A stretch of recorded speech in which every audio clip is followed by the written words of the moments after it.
E agora, gente, nós vamos esclarecer, né, os mitos e verdades da nutrição oncológica. Estou aqui recebendo a nutricionista Raquel Drescher, isso? Dreyer está aqui com a gente para tirar nossas dúvidas e de vocês de casa. Bora interagir?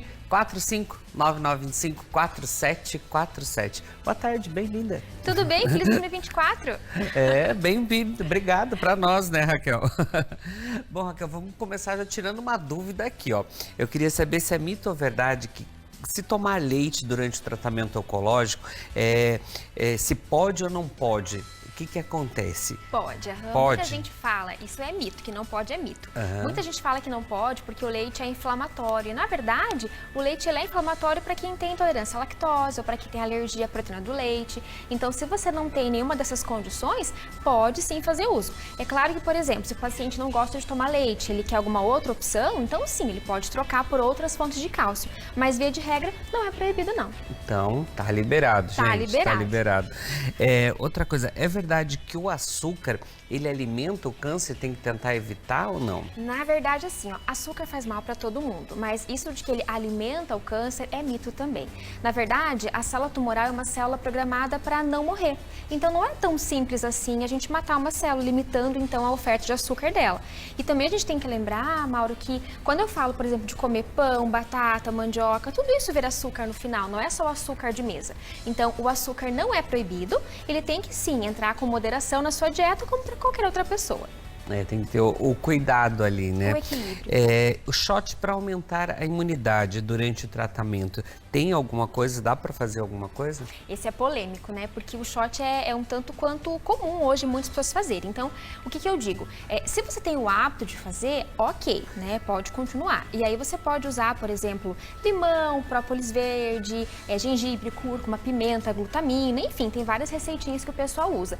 Só que é muito importante enfatizar que o shot sozinho não vai resolver a questão da imunidade. É preciso sim que tenha uma boa alimentação, qualidade de sono, exercício físico, controle de estresse, são vários fatores para que esse paciente tenha uma boa imunidade. Mas é importante isso aí a gente deixar claro também, né, Raquel, que é importante conversar com a sua nutricionista, para ele explicar qual que é o tipo que pode fazer também, né? Não é porque alguém falou assim, eu fiz, deu certo, isso aqui é bom, isso pode, não pode, que pode interferir com certeza aí no seu tratamento, né? Exato, até porque, por exemplo, tem paciente que faz algum tipo de químio que às vezes pode fazer mucosite, feridinha na boca, e aí vai fazer um shot com limão ou com algum agente ácido, piora o sintoma, né? Então tem que ser individualizado, com certeza. Então fala pra gente, dá algumas dicas de receita que pode ser feita aí, que é mais tranquilo, que eles não vão se incomodar. Olha, um bem tradicional é feito com glutamina, com cúrcuma, algumas pessoas usam vinagre de maçã, alguns pacientes gostam de usar também a pimenta, mas como eu falei, se tem qualquer questão na boquinha, né, de feridinha, então limão, vinagre, a pimenta, a gente não pode colocar nesses casos. Abacaxi também não, nada de muito cítrico, né, porque aí piora essa dor que o paciente tem. E outra coisa que as pessoas têm bastante dúvidas, até da parte de cirurgias, né? É verdade que comer peixe depois da cirurgia pode também atrapalhar a cicatrização? Não. É comum a gente ouvir que peixe, carne ovo, de suína, carne de porco, né? Que é remoso. Esse é o termo que a gente escuta, né? E na verdade, não. A gente sabe que no pós-operatório, a ingestão de proteína é super importante para que a gente possa melhorar a cicatrização desse paciente. Então, não tem nenhum tipo de problema. Então, pode sim consumir tanto ovo como peixe, carne de porco, carne de gado, o que você preferir, enfim, não vai atrapalhar a sua cicatrização. É isso que eu ia te perguntar agora, já essa carne vermelha, que a gente tem algumas pessoas que comem a carne vermelha quase crua também, né? Faz alguma diferença ela tá muito crua, ela tá bem passada ali, ou é tranquilo, pode usar? Tem diferença sim. Então, primeiro assim, a gente tem que limitar a ingestão de carne vermelha, agora pensando na nutrição para prevenção de câncer, né? Então, limitar a ingestão de carne vermelha a 500 gramas por semana. Então, esse é o primeiro ponto. Segundo ponto, paciente em tratamento não pode fazer uso de carne crua. Então, por exemplo, quibe cru, carne de onça, sushi, pelo risco de contaminação que esse paciente tem. Já que, por exemplo, ele faz quimioterapia, a imunidade fica mais comprometida, então a carne crua é um risco maior. Agora, por exemplo, pensando na carne então muito passada, muito tostadinha, a gente sabe que também não é indicado, porque quando a gente faz essa carne mais queimadinha, a gente aumenta a produção de alguns compostos, como HPAs, algumas aminas, que aumentam o risco de câncer também. Então, como a gente faz? Limitar o consumo de carne vermelha e sempre, enfim, escolher aquele ponto, o pontinho um pouquinho mais, mas não muito passado, e também não pode a carne crua. Outra coisa também que eu queria te perguntar, é indicado consumir alimentos ácidos durante a quimioterapia ou depende do caso? A gente escuta, e é muito comum o paciente chegar e falar, Nutri, eu não posso comer fruta ácida, porque se escuta falar muito isso. Por causa das feridinhas que você falou que surgem com o tratamento. Assim, não são todos os pacientes que têm, depende do protocolo que ele faz, e se ele faz, aí sim ele vai, né, restringir um pouquinho. Então, não é que não pode, não é que é proibido, ele deve restringir se o protocolo de tratamento que ele faz é um de risco, então, para feridinha na boquinha, por exemplo. Porque isso aí, gente, é na conversa com o nutricionista, por isso que a gente fala da importância do acompanhamento, não deixar de lado e falar, não, eu me governo, não é bem assim não, né? Tem que ter esse cuidado. Cada tratamento tem uma forma de cuidar diferente, né? Então, é como tu falou antes, o que o meu vizinho fez, talvez para mim não vai servir, então é importante conversar com a equipe. Uma coisa que eles falam também, eu queria saber se é verdade, que a beterraba, ela ajuda no tratamento de anemia. A gente sabe que tem bastante vitamina a beterraba. Eles já dão um jeito quando você faz cirurgia, então vai para a beterraba. No caso da oncologia, ele também ajuda? Ajuda, mas assim, é importante que a gente explique, Mauro, que quando a gente tem anemia, então, primeiro, anemia por falta de qual nutriente? Pode ser ferro, pode ser vitamina B12, pode ser ácido fólico. Em geral, a mais comum é falta de ferro. E aí, no caso da falta de ferro, a gente tem que entender que, por exemplo, a beterraba, vegetais verdes escuros, eles têm ferro, mas é um ferro com menor disponibilidade. O meu corpo aproveita um pouquinho menos. Ele depende de mais mecanismos para conseguir aproveitar. Então, a carne vermelha, a gema de ovo, vísceras, acabam tendo um ferro de melhor qualidade nesse momento. Então, o ideal é que a gente aumente o consumo de ferro de origem animal e associe o ferro vegetal, como o da beterraba, por exemplo, com alimentos cítricos, que aí são fonte de vitamina C, que melhoram, então, como o meu corpo consegue aproveitar esse ferro. Então, ele pode ser um aliado, né? Mas sozinho não resolve a anemia, Bife de fígado não. Pode? Pode, esse pode. é forte, esse eu sei que... Bife de fígado, moela, as mães adoram coraçãozinho. fazer isso, bife de fígado, moela. Qualquer víscera, enfim, tem bastante ferro, então pode ser usado sim, se o paciente gostar. E agora sobre vitamina C, você falou da vitamina C, né? E as cápsulas de vitamina C, ela melhora a imunidade? Sim, mas quem está em tratamento oncológico não pode fazer uso, porque existe uma quantidade recomendada de vitamina C para todo mundo fazer uma ingestão. Em geral, né, para adulto, em torno de 75 miligramas. Quando a gente pensa uma cápsula, por exemplo, estou falando de 1 grama, né? Então, quantas vezes mais do que a recomendação?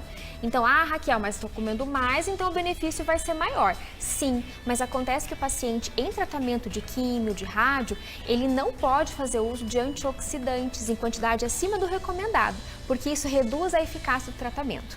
Então, é verdade, sim, que melhora a imunidade, mas na dose não certa, nesse caso aqui. Não para esse paciente. E o uso de micro-ondas, ele está associado ao maior risco para câncer, que falam tanto nisso, no começo assustavam tanto, não pode, não pode. Isso tem alguma verdade? O pobre do micro-ondas, né? Coitado, pagou o pato, né? E é tão bom e tão prático. É tão prático. Eu uso muito micro-ondas em casa, né? Porque é tão corrido o dia a dia, então a gente tem que ter uma forma também de facilitar.